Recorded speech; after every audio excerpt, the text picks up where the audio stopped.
દર્શક મિત્રો નમસ્કાર. આજે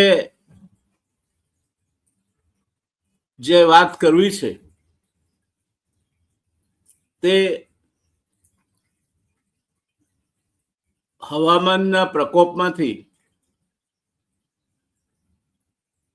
છેલ્લા 2 દિવસથી આપણે પસાર થઈ રહ્યા છીએ. 2-3 સિસ્ટમ બની છે એવું હવામાન વિભાગનું કહેવું છે, અને પરિણામે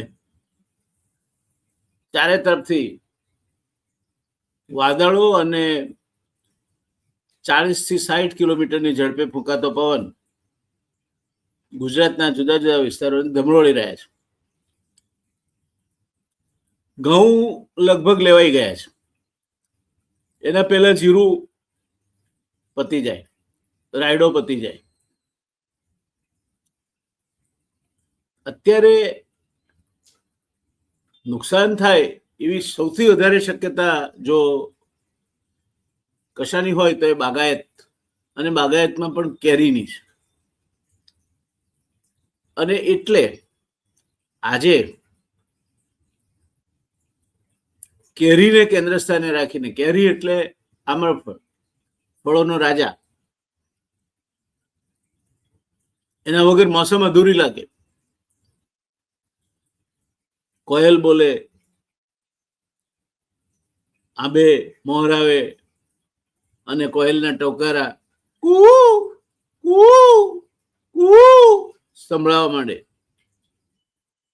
તમે જો સામે જવાબ આપશો તો તમને સામે જવાબ આપશે. વસંતની આ શરૂઆતની વાત છે. કેસુડા ખીલે, શિમળાના લાલ ચટક ફૂલોથી ઝાડ ભરાઈ જાય, બીજા ઘણા બધા ઝાડને ફૂલ આવે.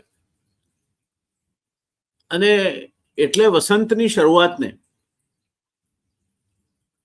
કવિઓ એવું કહીને વધાવે છે કે રૂડો જો આ ઋતુરાજ આવ્યો, મુકામ એણે વનમાં જમાવ્યો. ચૈત્ર મહિનાથી નવું ચૈત્રી વર્ષ શરૂ થાય, ચૈત્રી નવરાત્રિ શરૂ થાય. શક્તિની આરાધનાનો એ સમય. ગુડી પડવો એનો શુકનવંતો દિવસ. અને એ ધીરે ધીરે ધીરે ધીરે જે ફાગણ મહિનાના અધવારતા મોર આવવા માંડ્યા હોય, એ આંબાઓ ની કેરીને ગોટલા બંધાવવા માંડ્યા. ને કેટલીક જગ્યાએ તો જરા વહેલી ઉતારી લઈએ તો લોકો ભાવ લેવા ખાતર કદાચ કેમિકલ નાખીને ઝડપથી પકવતા પણ થઈ ગયા. આવી આ ઋતુમાં ખરેખર તો આ વખતે કેરીનો પાક ઓછો આવે એવી શક્યતા છે. એવું મારો વચ્ચે દક્ષિણ ગુજરાતમાં ગયો, સૌરાષ્ટ્રના ખેડૂતો સાથે વાત કરી ત્યારે કેવું હતું કે આ વખતે ધાર્યા પ્રમાણમાં મોર બેઠા નથી. ઉત્તર ગુજરાતમાં કેટલીક જગ્યાએ રસની કેરી થાય છે,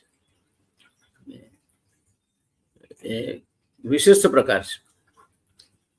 પણ એમાં કેરીનું જે બેટલું હોય ત્યાં ગુંદર જેવું થાય ને કેરી ખરી પડે, એને હાકરીઓ આવ્યો કહેવાય. એટલે પહેલા તો મોર આવે, મોર આવ્યા પછી જો માવઠું થાય તો મોર કાળા પડી જાય, પરાગવહન થાય નહીં એટલે ફળ બરાબર બેસે નહીં, અને પછી હાકરીઓ આવે તો કાચી કેરીઓ ગરવા માંડે, કેરીના મરવા ગરી પડે. અને એટલે કહેવત પડી છે કે આંબે મોર અને કલાલે લેખા, એના પર વિશ્વાસ ન રખાય. આંબે લુંબે ઝુંબે મોર આવ્યો હોય એટલે કેરી થી આ વખતે વખારો ઉભરાઈ જવાની એવું માની લેવાનું કારણ નહીં. કારણ કે એમાં માવઠું આવે, હાકરીઓ આવે, વાવાઝોડું આવે, અનેક પ્રકારના જોખમો વચ્ચેથી પસાર થાય ત્યારે કેરીની હાક વૈશાખ મહિનામાં પડે અને આપણે કેરીનો રસ ખાતા થઈએ. દક્ષિણની કેરી વહેલા આવે. આફૂસ થોડી વહેલા આવે, પણ કચ્છની કેસર સૌથી છેલ્લે આવે. કચ્છની કેસર પછી ચોમાસામાં ઉત્તર ભારતની કેરી આવે, જમાદાર અને લંગડો. વચ્ચે અથાણા માટેની રાજાપુરી આંટો મારી જાય, ગુંદા અને કેરીનું અથાણું નાખવાની મોસમ આવી જાય, કેરીનો છુંદો બને. આ કેરી ઉપર આધારિત અર્થવ્યવસ્થા એટલી મોટી છે કે માત્ર કેરી એટલે રસ એવું નહીં, કેરી એટલે અથાણા, કેરી એટલે છુંદો, કેરી એટલે આંબોળિયા, કેરી એટલે રસ પણ ખરો. અને કેરી એટલે સરસ મજાનો બાફલો અને કેરીનું શરબત. કેરી એટલે લીલી કેરી ને ગોળનું સરસ મજાનું શાક. કેરી એ એક સ્વયં સંપૂર્ણ અર્થવ્યવસ્થા છે ઉનાળાની. અને એની સાથે સાથે બીજું પણ વપરાય. ગુંદાનું અથાણું સમય બને, કારેલાનું શાક, આવરે વરસાદ, ગેબરિયો પ્રસાદ, ઊની ઊની રોટલી ને કારેલાનું શાક. ગુંદાનું અથાણું બને. ખાટું બનાવવું હોય તો કેરીની સાથે જ એને પણ નાખી દો, ખાટું બને. કેરીની કટકી પણ બને, કેરીનો મુરબ્બો પણ બને. કેરી શું ના બને એ સવાલ છે. અને આવી આ કેરીની મોસમને બગાડવાનું કુદરતે કેમ સૂચ્યું છે? ફળોનો રાજા એ એની ગાદી પર બેસાય પહેલા જ એને પાડી દેવાનો, તો કેમ ચાલે? પણ આ વખતે એવું થયું છે. આ વખતે કેરીનો પાક પણ ઓછો આવશે, બગાડ પણ થયો છે. અને સરવાળે કેરીની સિઝનમાં આ વખતે કઈ મજા નહીં આવે. મારા જેવા કેરી ભક્તો છે જે કેરીના મરવા આવે ત્યાંથી કેરી ખાય, એનું કચુંબર રોજ થાય, લૂક ના લાગે, ડુંગળીને કેરીનું કચુંબર ગોળ અને ધાણા જીરું નાખીને ખાઈએ તે છેક છેલ્લે આદ્રા નક્ષત્ર આવે, જૈન ભાઈઓ કેરી ખાવાનું બંધ થાય ત્યારે કેરી સસ્તી થાય એટલે બીજા બધા ખાય મારા જેવા. પછી લંગડો ને જમાદાર આવે. આમ કેરીની સિઝન તો 6 મહિના ચાલે. તમારામાં કેરીને માણવાની અને એને એનો આનંદ કરવાની તાકાત હોય છે. પછી હવે શુગર વધી જાય છે તો ના થાય કશું. કેરીની ગોટલી એ કામમાં આવે, એની પણ મુખવાસ થાય. તો મિત્રો, ગુજરાતમાં વાતાવરણના ફેરફાર અને કસમયના વરસાદના સંભવિત જોખમ વચ્ચે હું તમારી સાથે આજે વાત કરી રહ્યો છું. અમદાવાદમાં આજે ઘનઘોર વાદળો છવાયેલા છે. ગાવાનું મન થાય આપણને. આષાઢ છે પ્રથમ દિવસે, પણ આષાઢ નથી આજે, હજુ તો અખાત્રી પણ નથી આવી.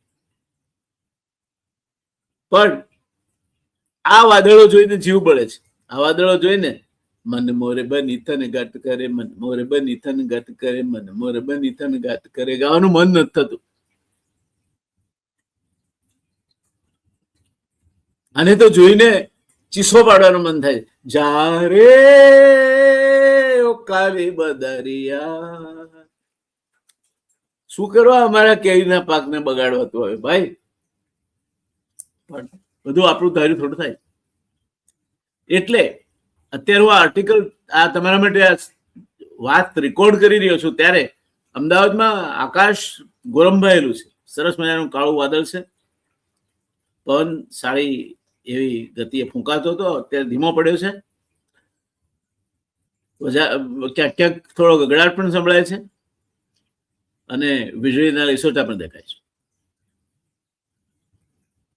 વરસાદના અસંભવિત સમયે વરસાદ સંભવિત બન્યો. આમ માવઠું થાય પણ મા મહિનામાં થાય ને, એટલે મા મહિનાનું માવઠું કહેવાય. અત્યારે ના થાય માવઠું.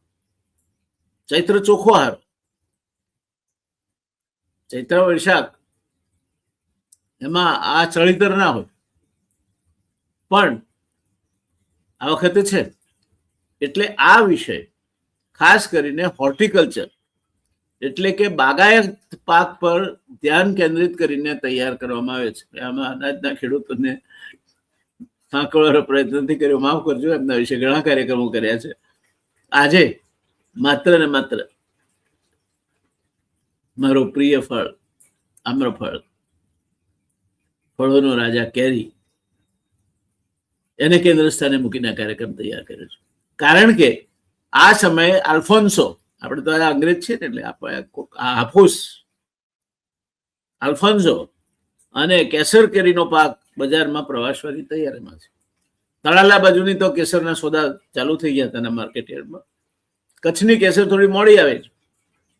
ગણદેવીના બજારમાં પણ ધીરે ધીરે આવકો થવા માંડી છે. દક્ષિણ ગુજરાતમાં પણ કેસર કેરી થાય છે, પણ દક્ષિણ ગુજરાતમાં હાફૂસ પણ થાય છે, રાજાપુરી પણ થાય છે.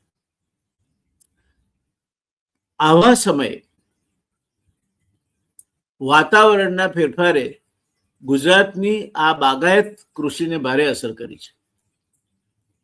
અરબી સમુદ્રનું ગરમ થવું, વૈશ્વિક ઉષ્ણતામાં વધારો અને અનિયમિત વરસાદની તરાહ અથવા પેટર્નને ચોમાસું ખાસ આવશે ત્યારે આવશે. કારણ કે આના કારણે અત્યારે વરસાદ પડી ચોમાસું ખેંચાઈ જાય એવું બને, અને રવિ પાકોને જે પાછોતરા હતા એને અસર કરી છે. 2026માં કસમયના વરસાદ, તોફાન અને એના વિશેની આગાહીઓ આવતી રહી હતી, હજુ પણ આવતી રહેશે. અત્યાર સુધી હવામાન ખાતું એકલું જ આગાહી કરતું હતું. હવે અંબાલાલની આગાહીઓને પણ યુટ્યુબરોએ બહુ પોપ્યુલર બનાવી છે. અમુક ટેલિવિઝન ચેનલો પર પણ અંબાલાલભાઈ દેખાય છે અને એમના જે તળપદા જ્ઞાનનો લાભ આપે છે. અને એ અનુભવ સિદ્ધ જ્ઞાન છે. દાખલા કે દેવપોઢી એકાદશી, તેને મને કહેવાય કે શનિ રવિ ને મંગળા, શનિ રવિ ને મંગળા જો પોઢે જે દુરાય, ચાક ચઢાવે મેદની પૃથ્વી પ્રલય થાય. એટલે આ ભારે દિવસોએ જો ભગવાન પાતાળમાં પધારે તો પૃથ્વી પર મહા વિનાશકારી પ્રસંગો સર્જાય. ભાદરવો ગાજે સારો, કારણ કે ભાદરવો ગાજે તો એરુનો ડંખ ઓછો થાય એવું કહેવાય છે. શ્રાવણના સરોલા કહેવાય, શ્રવણિયા, અને અષાઢનો ધોધમાર વરસાદ. પણ ગુજરાતમાં પૂર આવે મોટા ભાગે સપ્ટેમ્બર મહિના. આગળ વધીએ. ગુજરાતમાં માર્ચ એપ્રિલ 2026માં કસમયના વરસાદ, તોફાન અને ગાજવીજ સાથેની પવન ફૂંકાવાની આગાહીઓ આવી રહી છે. આ વરસાદ ખાસ કરીને બાગાયતી પાકો આંબા, ચીકુ, કેળ વગેરેને જોખમમાં મૂકશે. કદાચ ચીકુને સૌથી ઓછું નડશે, કેળને નડે ન પણ નડે, પણ આંબાને ચોક્કસ નડશે. સૌથી વધારે કેરીના પાકને અસર કરશે. કેરીની ખેતી ગુજરાતના દક્ષિણ ગુજરાત એટલે કે વલસાડ, નવસારી, સુરત, ભરૂચ જેવા જિલ્લાઓમાં અને સૌરાષ્ટ્રમાં જુનાગઢ, ગીર સોમનાથ, વંથલી તેમજ કચ્છના કેટલાક વિસ્તારોમાં વ્યાપક રીતે થાય છે. હજુ આ કાર્યક્રમનું રેકોર્ડિંગ શરૂ કરું એ પહેલા બટન દાબીને હું શરૂઆત કરવાની તૈયારી કરતો હતો, ત્યાં જ ગીરમાંથી અમારા એક પરમ મિત્ર નો ફોન આવ્યો ને બહુ આગ્રહભર્યું આમંત્રણ હતું એમનું કે ક્યારે પધારો છો ગીરમાં. મેં કીધું ભાઈ અત્યારે તો હું અમદાવાદમાં બેઠો છું અને હમણાં કઈ ગીરમાં નીકળાય એવી કોઈ શક્યતાઓ દેખાતી નથી, પણ વાળાભાઈ આવીશ તો તમને મળ્યા વગર નહીં જાવ. આ પ્રેમ છે એમનો, અને પ્રેમ છે એટલે આપણે નસીબદાર છીએ. ગીર ની મુલાકાત લેવાની આ યોગ્ય સિઝન છે, પણ તો તકદીરમાં હોય તો જવાય નહીં. આપણે અહીંયા કમોસમી વરસાદ વિશે કાર્યક્રમ રેકોર્ડ કરવાની સિઝનમાં ફસાયા છે. કેરીની ખેતી જેમ મેં કહ્યું તેમ ગુજરાતના દક્ષિણ ગુજરાત, વલસાડ, નવસારી, સુરત, ભરૂચ જેવા જિલ્લાઓ, સૌરાષ્ટ્રમાં જુનાગઢ, ગીર સોમનાથ, વંથલી, અમરેલી તેમજ કચ્છના કેટલાક વિસ્તારોમાં વ્યાપક થાય છે. રાજ્યમાં કેરીનું ઉત્પાદન આશરે 1.77 લાખ હેક્ટરમાં થાય છે, જેમાં વલસાડ 38,000 હેક્ટર, નવસારી 34,800 હેક્ટર અગ્રેસર છે. અલ્ફોન્સો એટલે કે હાફૂસ અને કેસર આ બે ગુજરાતની પ્રીમિયમ જાત છે. આ બેમાંથી એક રસની કેરી નથી. જે રસની અસલ કેરી થાય છે એ કેરીનો મજો જ જુદો હોય છે, પણ મોડી આવે. એની હાથ પડે ત્યાં વૈશાખ પૂરો થવા આવ્યો હોય, એની સિઝન 15 દાડા અને ઝડપથી જતી રહી. ત્યારે કેસર સૌરાષ્ટ્ર અને કચ્છમાં વધુ પાકે છે. દક્ષિણ ગુજરાતમાં પણ કેસર થાય છે, પણ હાફૂસ કેરી દક્ષિણ ગુજરાતમાં વધુ પાકે છે, રાજાપુરી પણ. આ બંને જાતોનું ઉત્પાદન રાજ્યની અર્થવ્યવસ્થા અને નિકાસમાં મહત્વનું યોગદાન આપે છે. પરંતુ કસમયના વરસાદે આ પાકોને ભારે નુકસાન પહોંચાડ્યું છે. છેલ્લા કેટલાક વર્ષોમાં દોસ્તો કસમયના વરસાદે માર્ચથી મે મહિના સુધીમાં અનેક વખત આપણી કેરી સારી અને સસ્તી મળે એ અપેક્ષાઓને ધૂળમાં મેળવી નાખીએ છીએ. આપણે જોઈએ તો પહેલા આંબાને મોર આવે, મંજરી કહેવાય. ત્યાર પછી એને ફળ બેસવાના શરૂ થાય, મરવા. ફળ બેસે એ વખતે તમારે જો ફળ મોટું જોઈતું હોય તો હાફૂસનું પ્રુનિંગ કરવું પડે. અમુક એક જ લૂમ પર 4 કેરીઓ હોય તો 2 રાખીને 2 કાપી રાખવી પડે, તો પેલું ફળ મોટું આવે. હાકરીઓ હોય, ફળનું જે ડીંટલું છે એના મૂળમાં ગુંદર જેવું ચીકણું પ્રવાહિત જામે ને ખરી જાય. યુરિયાનો છંટકાવ કરવાથી આ રોગ સામે રક્ષણ મળે. ત્યાર પછી મરવા માંથી કેરી થાય, બોટલો બંધાય, ઝાડ બંધાય. એને એ વખતે પણ કેરી કાચી જ હોય, એને પાકીને તોડીને પકવો તો નહીં પકાય. કેરી પાકે એવે સમયે જ્યારે એની શાખ પડે, શાખ અથવા શાક, આપણે કહીએ છીએ ને માણસની શાખ બહુ સારી છે, એટલે પરિપક્વતા છે એનામાં. શાક ઇજ્જત આબરૂ છે એનામાં. એ વૈશાખ મહિનામાં લગભગ અધવત છે અને કેટલાક કિસ્સામાં વૈશાખની શરૂઆતમાં પડે. એક વખત શાખ પડે એટલે જાતે ફળ પાકીને એકાદું જમીન પર પડે એટલે એક આંબો વેડવાનો સમય થાય, કેરી એને ઉતારવાનો સમય થાય. એ કેરી ઉતારીને તમે પછી આંબાના પાંદડા કે પરાળ કે એમાં મૂકી અને ગોઠવીને વખારમાં ભરો તો એ પાકી જાય. એમાં કોઈ કેમિકલની જરૂર ના પડે. પણ કેટલાક મિત્રોને અળવિતરા કર્યા વગર સંતોષ ના થાય એટલે કેલ્શિયમ કાર્બાઇડ એ પાવડર નાખીને કેરી જલ્દી પકવે એટલે ભાવ સારા આવે, વહેલી વેચે. છેલ્લા કેટલાક વર્ષોમાં મેં કહ્યું તેમ કસમયના વરસાદે આપણી કેરીના રસમાં ધૂળ નાખવાનું કામ કર્યું છે. ચાલુ વર્ષે 2026માં પણ ફેબ્રુઆરી માર્ચમાં કસમયનો વરસાદ અને તોફાને દક્ષિણ ગુજરાત અને સૌરાષ્ટ્રમાં આંબાના બગીચાઓને અસર કરી છે. વલસાડ અને નવસારીમાં પરાગનયન પોલિનેશન વિક્ષેપિત થયું, મોર ખરી પડ્યો, ફળોનું કસમયનું ખરી પડવાનું વધ્યું. જુનાગઢના મેંદરડા વિસ્તારમાં કેસર કેરીના લગભગ 90% પાકનો ખુરદો બોલી ગયો. દક્ષિણ ગુજરાતમાં હાફૂસ અને કેસરમાં 30 થી 40% સુધીનું નુકસાન નોંધાયું છે એવું ખેડૂત મિત્રોનું કહેવું છે. કેટલાક વિસ્તારોમાં તો 35% સુધીનું નુકસાન સરકારી હોર્ટિકલ્ચર વિભાગે પણ અંદાજિત કર્યું છે. સરકારી હોર્ટિકલ્ચર વિભાગ એટલે બાગાયત ખાતું, એ જયારે કે 35% નુકસાન છે, 50% થયું તો 35%. એમને પહેલાથી કહેવામાં આવે છે કે સરકારને ચૂકવવાના આવશે પૈસા, તમે જાળવ્યા જાજો. કસમયના વરસાદથી કેરીના પાકને કેવું નુકસાન થાય છે? આગળ જણાવ્યું તેમ આંબાના વૃક્ષો પર મોર આવે ત્યારે વરસાદ અને વાદળછાયું વાતાવરણ પરાગનયનને અસર કરે. પરાગનયન એટલે એ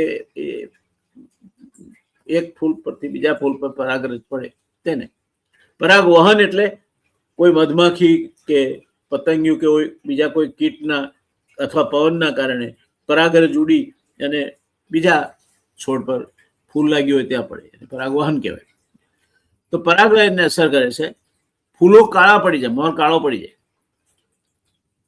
ખરી પડે, ફળનું સેટિંગ ઘટે, ફળ બેસવાનું ઓછું થઈ જાય. 100% બેસતા હોય ફળ, એના બદલે 70% બેસે, 60% પર બેસે, એટલે શરૂઆતથી નુકસાન થાય. પાક તૈયાર થવાના સમય એટલે માર્ચ એપ્રિલ વરસાદથી ફળો ભીના થાય એટલે સડી જાય, એટલે પકાવવા મૂકો તો સડી જાય. ફૂગના રોગો જેમ કે એન્થ્રેકનોઝ અને પાવડરી મિલ્ડ્યુ લાગુ પડે, ગુણવત્તા બગડે. કેસર કેરીમાં મીઠાશ અને રંગ, એનો રંગ સરસ કેસરી હોય છે એટલે કેસર કહેવાય, મીઠાશ પણ અદભુત હોય છે. કચ્છની કેરી એ જો વિદેશોમાં પાકિસ્તાનની કેરી સાથે કોઈ હરીફાઈ કરતી હોય તો આપણી કચ્છની કેસર કેરી કરે છે, કારણ કે ત્યાં મોડી આવે છે અને તાપ વધારે પડે છે, એટલે એમાં ભેજનું એને મોઇશ્ચરનું પ્રમાણ કેરીના માવામાં ઓછું હોય છે, એટલે કચ્છની કેરીમાં મીઠાશ વધારે હોય છે. સુરતના જહાંગીરપુરા વિસ્તારમાં લીઝ પરના બગીચાઓ તોફાનમાં સપાટ થઈ ગયા.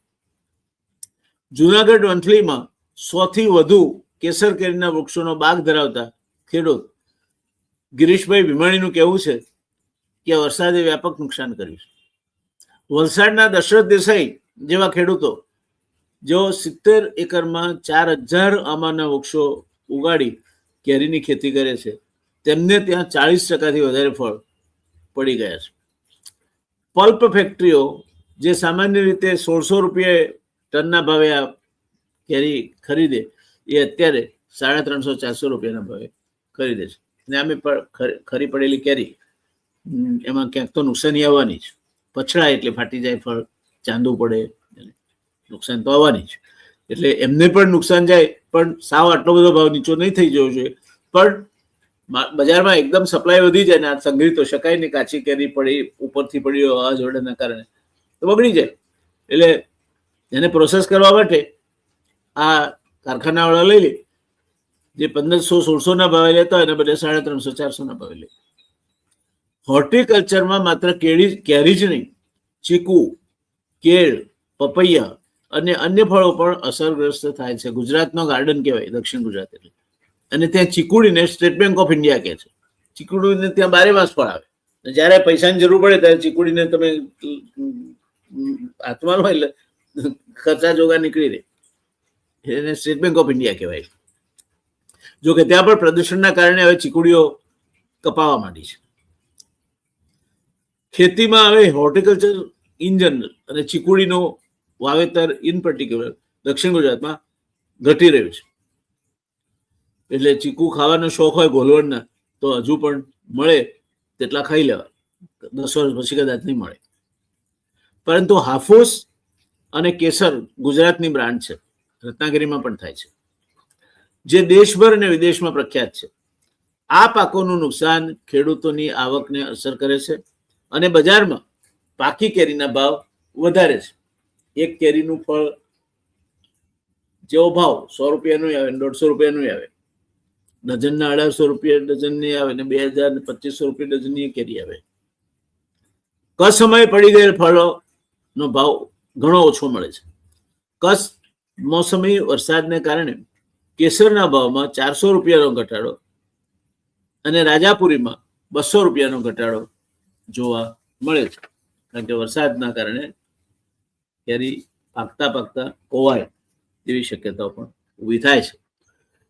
આ નુકસાનની અસર માત્ર ટૂંકા ગાળાની ખોટ નથી. ખેડૂત કરજમાં ડૂબે, બેંક વ્યાજ વધે, પરિવારોનું જીવન અસરગ્રસ્ત થાય. ગુજરાતની ગ્રામીણ અર્થવ્યવસ્થા જે કૃષિ અને હોર્ટિકલ્ચર એટલે બાગાયત પાકો પર આધારિત છે, તેમાં પણ કેરીના પાકને નુકસાનથી પરિવહન, પેકેજિંગ, પ્રોસેસિંગ અને નિકાસ આ બધા ઉદ્યોગો પણ પ્રભાવિત થાય છે. એટલે એકલું કેરીના પાકને નુકસાન થાય છે કે આંબાવાળાને નુકસાન થાય છે એવું નથી. આ બધા પ્રોસેસિંગ કરતા હોય, કારખાના હોય, પલ્પિંગ કરતા હોય, કેરીનો રસ બનાવતા હોય, અથાણા બનાવતા હોય, આ બધા નુકસાન થાય. ખેડૂતો તરફથી ગુજરાત સરકાર પાસે આ બાબતે હંમેશા અપેક્ષાઓ રાખવામાં આવતી હોય છે. કેટલીક સફળ થાય, કેટલીક નિષ્ફળ જાય. ખેડૂત ને એમને ધરતીનો તાત નથી ગયો. ચોર ખાય, મોર ખાય, ઢોર ખાય, પછી બાકી બધું એ ખેડૂત પોતાના ઘરે લઈ જાય. એટલે સરકાર ના આપે તો નિરાશ થઈને આવતીકાલે ખેતી છોડી નહીં દે, તો પાછો બિચારો મજૂર કરવાનું છે. પણ સરકારે કલાપીની ગ્રામ માતા કવિતા વાંચી જવી જોઈએ. જ્યારે સરકારની દાનત બગડે ને સરકાર એમ માને કે ખેડૂતો પાસેથી આપણે કમાઈ લઈએ, પછી ભલે કોઈ મોટા ઉદ્યોગપતિના વીજળીના તાણિયા નખાતા હોય. હમણાં એક ગુજરાતી ઉદ્યોગપતિનો બહુ ત્રાસ છે એવું કહેવાય છે, કચ્છ ને સૌરાષ્ટ્ર બાજુ. એમના તાણિયા નાખવાના ઉદ્યોગને કોઈ રસ્તામાં આવી શકતું નથી. માથાભારે લોકોને કોન્ટ્રાક્ટ મળે અને ખેડૂતને કોઈ ગણતા નથી. અને સરકારી મશીનરી એ એમના પેરોલ પર હોય તે રીતે કામ કરે છે, એવો ખેડૂતોનો આક્ષેપ છે. કચ્છના વાંઢિયામાં રાહુલભાઈને મળો તો આમના અત્યાચારો વિશે વધારે તમને માહિતી મળે. તો સરકાર એમને મદદ કરે એવી તો અપેક્ષા રાખી શકાય, કારણ કે ખેડૂત નહીં હોય તો ગ્રામ્ય અર્થવ્યવસ્થા નહીં હોય. ખેતી 4 રીતે આપણી અર્થવ્યવસ્થાને અસર કરે છે. પહેલું તો એ સીધી આડકતરી 50% રોજગારી પૂરી પાડે છે. બીજું, કેરી, શેરડી, બટાકા જેવા કાચા માલ આપણા કારખાનાઓને પૂરા પાડે છે. ગડકરી ઇથેનોલ બનાવે છે, પણ શેરડી જ ના પાકે તો ઇથેનોલ બનાવીને શેમાં ભેળસેળ કરે? એટલે કાચો માલ, ક્રિટિકલ રો મટીરિયલ એ પૂરી પાડે છે. ગાયછાપ બેસન મળે કારણ કે ચણા પાકે છે. ઘઉંનો આટો, મેદો, રવો મળે કારણ કે ઘઉં પાકે છે.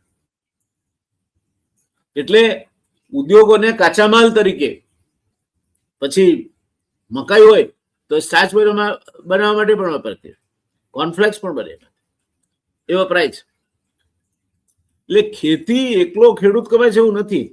ખેડૂત તો કમાય છે, જે કંઈ કમાય છે એની મહેનત, પણ 50% રોજગારી આ દેશમાં લોકોને નોકરી નથી મળતી. 50% રોજગારી ખેતીમાંથી મળે છે.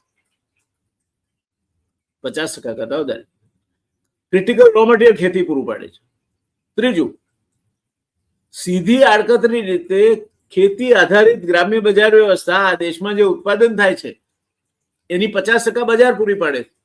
આ દેશમાં જેટલી મોટરસાયકલ બને છે એની 55% ગામડામાં વેચાય છે. 52% કપડું ગામડામાં વેચાય છે. ગમે તે ગામડાના ખૂણે જાઓ, બિસ્લેરી બોટલ મળશે તમને, પેલું ચવાણાનું પડીકું મળશે. બધું જ આ બજાર ખાઈ જાય છે. અને છેલ્લે શહેરો તરફનો ધસારો અટકાવે છે, અન્ન સુરક્ષા પૂરી પાડે છે. જો ખેડૂત ના હોય તો આપણે દુનિયા અમે પાછા PL 480 નું ભીખનું ચલાવવાનું લઈને ભીખમાં કરી કરવું, એ આપણો ખેડૂત છે એને નથી. એટલે બાકીના બધા અર્થવ્યવસ્થાના જે અંગો છે, ઉદ્યોગ છે, સેવા ક્ષેત્ર છે, એ બધા અંગો કોઈ એક ચોક્કસ ક્ષેત્રને પોષે છે. પણ ખેતી 4 ક્ષેત્રને પોષે છે. અને એટલે ખેડૂત એને ધરતીનો તાત એટલે કહે છે. મેં હમણાં તમને કહ્યું, વાળા અમારા મિત્ર છે આકાશભાઈ વાળા, ગીર સોમનાથ એમના વતનથી 40 કિલોમીટર દૂર. તો એ ત્યાં શું કરવા પડ્યા રે? કેમ મદદ? તમારા માટે કેરી બજારમાં ના જોઈતી તો એને શું કામ? કઈ નહીં. પણ એને રોજગારી મળે છે માટે તમને કેરી મળે છે, માટે કેરીના કારખાના વાળાને કાચો માલ મળે છે, માટે નિકાસ કરવા વાળાને કેરીનો કાચો માલ મળે છે, પલ્પ મળે છે, માટે પેકેજિંગ વાળાને અને ટ્રાન્સપોર્ટ વાળાને બિઝનેસ મળે છે. હવે આકાશભાઈ વાળા કેટલા લોકોને ધંધો આપી શકે વિચાર્યું. તો આપણે સમજવા જેવી વાત છે. તો પહેલી અને સૌથી મહત્વની ખેડૂતની અપેક્ષા એ છે કે આ નુકસાન થયું છે એમાં તો કોઈ બેમત નથી, પણ એનો ત્વરિત સર્વે થાય, વાસ્તવિક વળતર મળે. હોર્ટિકલ્ચર વિભાગે વલસાડ, નવસારી, સુરત, ભરૂચ અને જુનાગઢમાં સર્વે શરૂ કર્યા છે, પરંતુ ખેડૂતોની માંગ એવી છે કે પંચનામા ત્વરિત થાય જેથી પુરાવા નાશ ન પામે. વળતર પ્રતિ હેક્ટર અથવા પ્રતિ વૃક્ષ આધારિત હોવું જોઈએ અને વાસ્તવિક નુકસાન કરતા વધુ હોવું જોઈએ, કારણ કે એ નુકસાનનો તમે જે અંદાજ મૂકો છો એ પછી પણ નુકસાન તો થવાનું છે. એટલે તમારે you have to be liberal in assessing the damage. એટલે વાસ્તવિક નુકસાન જે થયું છે એના કરતા વળતર વધારે હોવું જોઈએ. 2025માં કસમયના વરસાદ માટે સરકારે રાહત પેકેજ આપ્યું હતું, પરંતુ બાગાયત પાકો માટે વિશેષ સમજદારી સાથેનું પેકેજ જોઈએ જે નહોતું. સરકારે પાક વીમા યોજનાને PMFBY બધામાં પ્રાઇમ મિનિસ્ટર લાગે ના, એ એમના પોતાના અંગત બજેટમાંથી આપે છે પૈસા. એટલે સરકારે પાક વીમા યોજનાને અને રાજ્ય સ્તરની યોજનાઓને હોર્ટિકલ્ચર એટલે બાગાયતી પાકો માટે વધુ અસરકારક બનાવવી જોઈએ. આંબાના બગીચાઓ માટે વીમા કવચ વધારવું જોઈએ અને ક્લેમ ત્વરિત મંજૂર કરવા જોઈએ. ત્રીજી અપેક્ષા છે પુનઃ વાવેતર અને બગીચાના પુનઃસ્થાપન માટે સબસિડી અને સંદર્ભ પાસેથી માહિતી સંકલિત કરી નુકસાન પછી નવા રોપા, ગ્રાફ્ટિંગ અને ખાતર માટે સહાય કરવી જોઈએ. હવામાન આગાહી અને ચેતવણી વ્યવસ્થાને મજબૂત કરવી જોઈએ. IMD, અંબાલાલ પટેલ જેવા હવામાન નિષ્ણાતો કાર્યરત છે, પણ કૃષિ અને હોર્ટિકલ્ચર વિભાગ વધુ સચોટ આગાહી આપી શકે ને એ માટે પ્રયત્નશીલ રહેવું જોઈએ. મોબાઈલ એપ, SMS અને વોટ્સએપ ગ્રુપ્સ દ્વારા કેરીના ખેડૂતોને ત્વરિત સૂચના મળે તે માટેનો પ્રયત્ન થવો જોઈએ. સરકારના બાગાયત વિભાગે વાતાવરણ પ્રતિરોધક જાતોનું સંશોધન કરવું જોઈએ. કેસર અને હાફૂસની વધુ મજબૂત, રોગ પ્રતિરોધક અને કસમયના વરસાદનું વિઘ્ન સહન કરી શકે તેવી જાતો વિકસાવવી જોઈએ. નવસારી અને આણંદ કૃષિ યુનિવર્સિટીને આ માટે સરકારે વધુ ફંડ આપવું જોઈએ. હવે ખેડૂતોની એક વિશિષ્ટ માંગ છે, એ માંગમાં ઘણું તથ્ય છે. ખેડૂતો એમ કે છે કે બજાર સપોર્ટ મળવો જોઈએ. તમે ઘણી બધી જગ્યાએ માર્કેટ સપોર્ટિંગ કરો છો, બજાર ઊભું કરી આપો, બજાર ઊભું કરવામાં ટેકો મળે, પ્રદર્શનો કરો, વેચાણ ગોઠવો, વેચાણ ઉપર સબસિડી આપો, એ રીતે ઘણું બધું થઈ શકે. તો સરકારે હાફૂસ અને કેસરના ન્યૂનતમ આધાર ભાવ જેવી વ્યવસ્થા અથવા સીધી ખરીદી શરૂ કરવી જોઈએ. આવું કંઈ છે નહીં અત્યારે. પલ્પ અને પ્રોસેસિંગ યુનિટ સબસિડી આપીને નુકસાનીવાળા ફળોનો શક્ય તેટલો ઉપયોગ કરે તે જોવું જોઈએ. કરજ માફી અને વ્યાજ સહાય તેમજ આંબાના બગીચા માટે લોન પર વ્યાજ માફી અને નવી લોન માટે સરળતા પણ એટલી જ જરૂરી છે. આ ઉપરાંત ખેડૂતોને તાલીમ આપવી જોઈએ. વરસાદમાં આંબાના બગીચાનું રક્ષણ કેવી રીતે કરવું, ડ્રેનેજ કઈ રીતે સુધારવું, પ્લાસ્ટિક કવરિંગ અથવા એન્ટી હેલ નેટ વાપરવું. સરકારે હોર્ટિકલ્ચર માટે વિશેષ રાહત પેકેજ જાહેર કરવું, જેમાં કેરી પકવતા ખેડૂતોને પ્રાથમિકતા મળે તે પ્રકારનું એક ચોક્કસ દિશા સાથેનો પ્રયત્ન થાય તે અપેક્ષિત છે. ગુજરાત સરકારે આ દિશામાં છેલ્લા કેટલાક વર્ષોમાં પગલાં લીધા છે, સ્વીકાર કરવો રહે.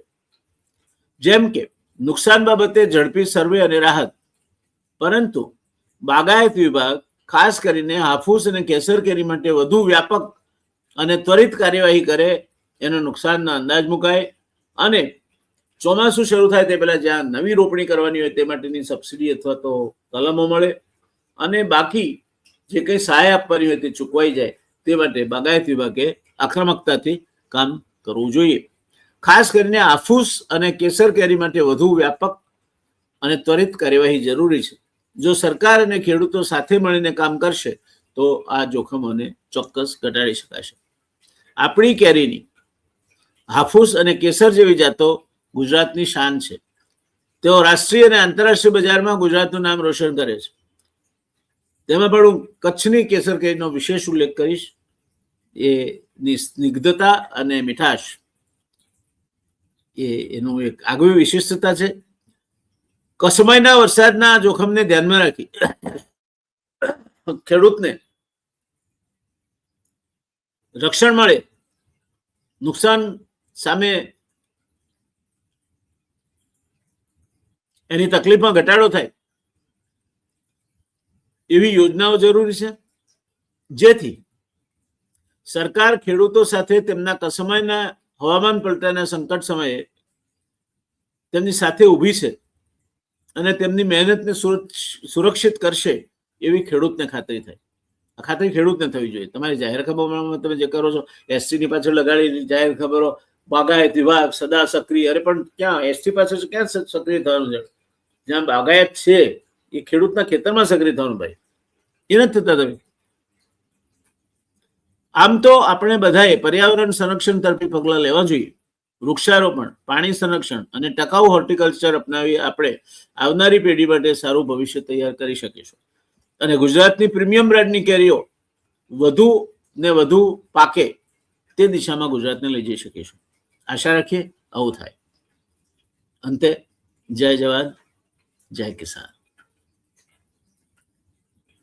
ખેડૂતની આપત્તિના સમયે એના પ્રશ્નોને વાચા આપવામાં આ તમારી ધી રિયલ ડિબેટ ચેનલ હંમેશા અગ્રેસર રહી છે, રહેશે. મળતા રહીશું દોસ્તો. ધન્યવાદ. આવજો. જય જય ગરવી ગુજરાત, જય જય ગરવી ગુજરાત. ભારત માતા કી જય.